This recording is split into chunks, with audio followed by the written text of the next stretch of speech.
When you go to the Java folder, it's usually important to start with the layout.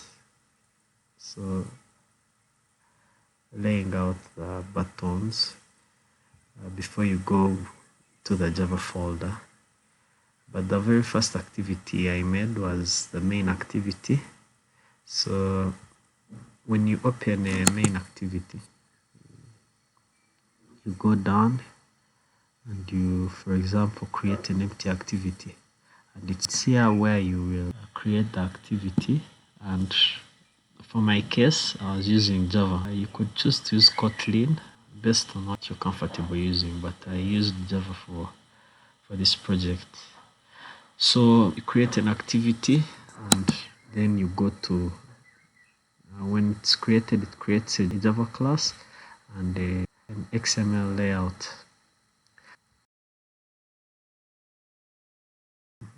By default, it only creates one main activity. When you open the layout, it's usually empty. This took me a while to create the layout, but this is a layout for a DRUMPAD within a standard smartphone. You can see we have a toolbar here, and under the toolbar we have a semi-toolbar. I would maybe call it a mini toolbar. So in this first toolbar, we have the menu button, and then we have the record button. Then we have this button that stops the loopings of these instruments. Then we have this button. This scrolls through the other 4 instruments. In total, these are 8 instruments. So these are 1, 2, 3, 4.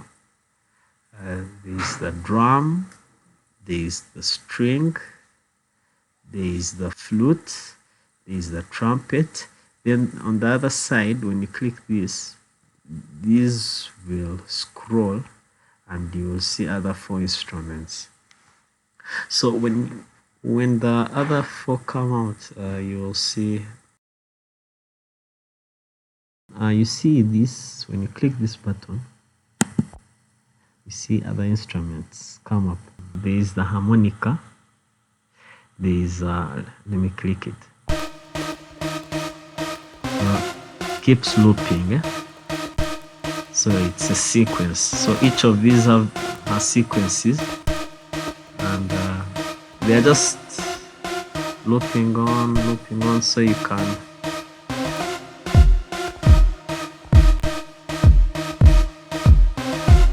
get it. You keep using them that way. So to stop everything, you just click that. So these are the I think they call them cymbals. I don't know. I would have to research on them. But this is the piano. Then this is I would need to do some research on what they call this. But you guys, if any of you know what this could be, I usually see them in Paris. They play with them.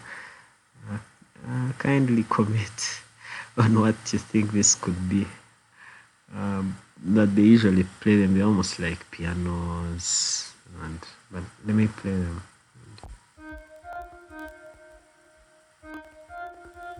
Okay.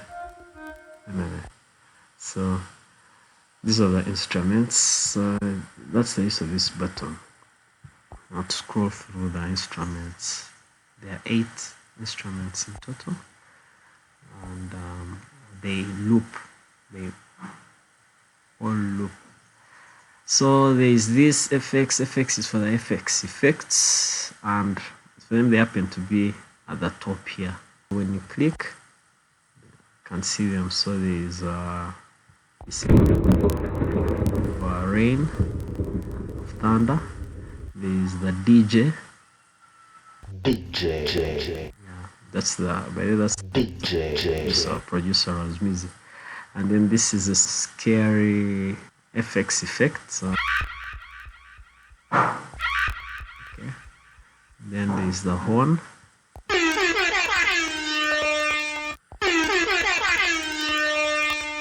So then there is this. this. This is for corking. Yeah, okay. That's pretty much that. Then A here is for the scenes, changing the scenes of the buttons. Yeah, you can see the scene B has a different kind of sound to it, so compared to A.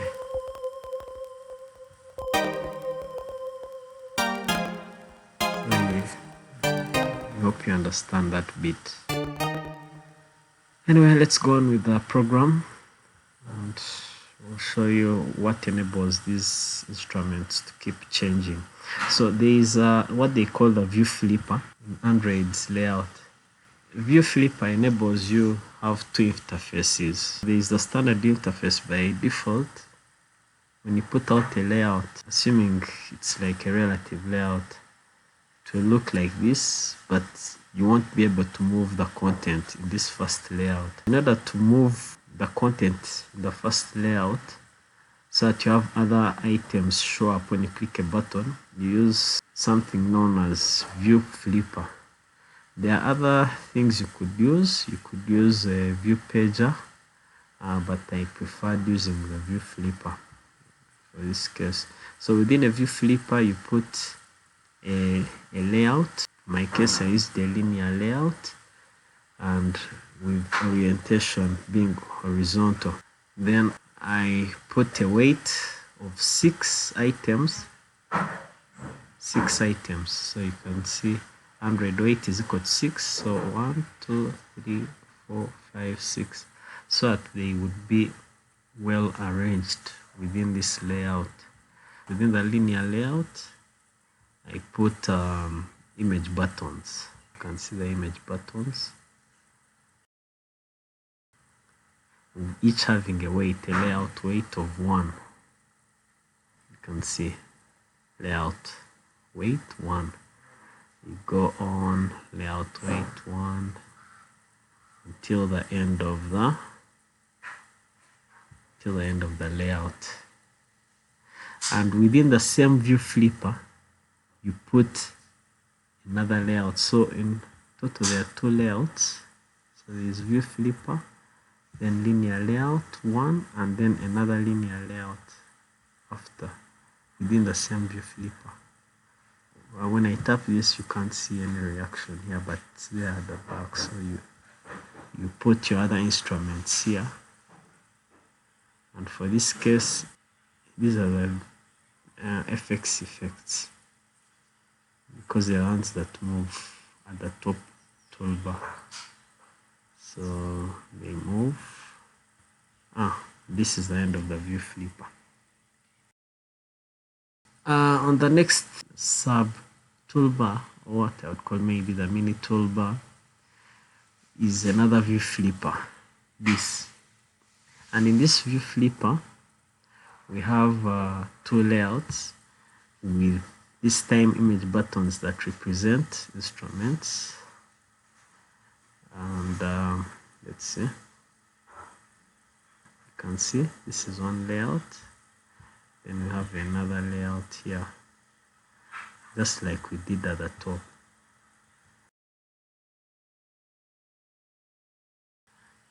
You still use the same concept that we used up there. For these layouts, we used the layout in the second view flipper.